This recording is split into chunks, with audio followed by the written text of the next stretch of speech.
Hello friends, all-rounder रुपालीमध्ये आपले खूप खूप स्वागत आहे. आज मी कैरीचा गुळांबा कसा तयार करायचा हे मी अगदी सोप्या पद्धतीने सांगणार आहे. वर्षभर टिकणारा असा हा गुळांबा असतो. आज मी गुळांबा बनवणार आहे. यामध्ये मी अर्धा गूळ आणि अर्धी साखर समप्रमाणात घेणार आहे. खूप चविष्ट असा गुळांबा असतो. तुम्ही माझ्या पद्धतीने नक्कीच करून पहा. चला तर मग आपण गूळ आंबा बनवायला घेऊया. आता इथे मी या 3 कैऱ्या घेतलेल्या आहे. स्वच्छ धुवून पुसून घेतलेल्या आहे. त्यानंतर मी आता कैरीचे वरचे टोक सुरीने असे कापून घेत आहे. त्यानंतर मी आता साले काढून घेत आहे. अशाच प्रकारे मी आता ह्या तिन्ही कैरींचे साल काढून घेत आहे. इथे मी अशी लांबट कैरी घेतलेली आहे. गोल अशा गावरान कैरीचेही गुळांबा केला जातो. इथे मी आंब्याचे साल काढून घेतलेले आहे आणि आपली ही किसणी 2 नंबरची आहे. हिने मी आता किसून घेत आहे. छान असा आपला किस तयार झालेला आहे. त्यानंतर आपली अशी कोय असते, ही काढून टाकायची असते. कोळीचा आपला जास्त भाग घ्यायचा नाही, नाहीतर आपला गुळांबा कडवट लागतो. अशा प्रकारे मी आता या तीनही कैऱ्या किसून घेत आहे. इथे आपला किस तयार झालेला आहे. आता मी एका वाटीने किस मोजून घेत आहे. इथे माझा किस 2 वाटी भरणार आहे. आता इथे 2 वाटी कैरीचा किस तयार झालेला आहे. त्याप्रमाणे मी अर्धी वाटी गूळ आणि अर्धी वाटी साखर घेणार आहे. आता इथे मी कढई गॅसवर गरम करायला ठेवलेली आहे. त्यामध्ये मी 1 चमचा तूप घालत आहे.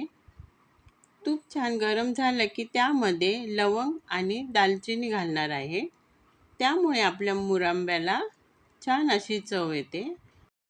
आता यामध्ये आपण लगेचच किसलेली कैरी घालून घेऊया. तुपामध्ये आपण 2 मिनिटं हा किस व्यवस्थित परतून घेऊया. त्यानंतर इथे मी चवीसाठी अर्धा चमचा मीठ घालत आहे. ते आपण व्यवस्थित यामध्ये मिक्स करून घेऊया.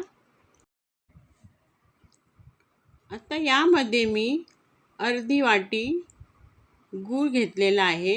डार्क रंगाचा आहे हा. तो यामध्ये आपण घालून घेऊया.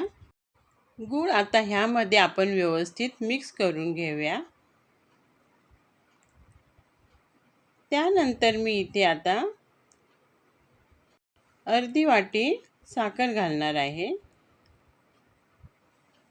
ती आपण यामध्ये व्यवस्थित मिक्स करून घेऊया.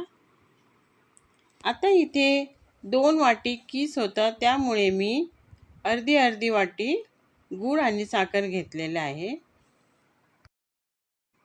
आता इथे 5 मिनिटं झालेली आहे. मी व्यवस्थित हलवून घेतलेलं आहे.